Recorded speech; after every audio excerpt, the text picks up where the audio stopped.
ராமலிங்கம்பட்டி பாதாள செம்பு முருகன் திருக்கோவில் ஆன்லைன் தரிசனம் ரத்து. கோவில் நிர்வாகம் அறிவிப்பு. திண்டுக்கல் மாவட்டம் ரெட்டியார்சத்திரம் அருகே ராமலிங்கம்பட்டி என்ற கிராமத்தில் பாதாள செம்பு முருகன் கோவில் அமைந்துள்ளது.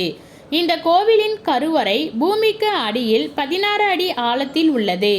பாதாளத்தில் பூமிக்கு அடியில் செம்பு உலோகத்திலான முருகன் வீற்றிருப்பதால் பாதாள செம்பு முருகன் என்ற பெயர் உருவானது.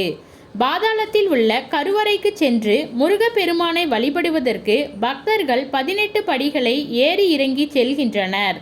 இங்கு வழங்கப்படும் கருங்காலி மாலைகளை அணிவதன் மூலம் பஞ்சபூதங்களின் துணை கிடைக்கும் என்றும், எதிர்மறை சக்திகள் விலகும் எனவும், குழந்தை பேறு, தொழிலில் முன்னேற்றம், வீடு, நிலம், சொத்துக்கள் கிட்டும் என்றும், கல்வி ஞானம் அதிகரிப்பதுடன் குலதெய்வத்தின் அருள் கிடைக்கும் என்பதும் ஐதீகம்.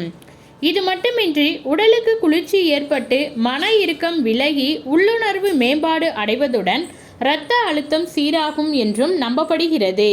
சமீப காலமாக ஆன்லைனில் பதிவு செய்து பின்னர் முருகனை தரிசிக்கக்கூடிய நடைமுறை இருந்து வந்தது. ஆன்லைன் முறையை ரத்து செய்ய கோரி பக்தர்கள் தொடர்ந்து கோரிக்கை வைத்து வந்தனர்.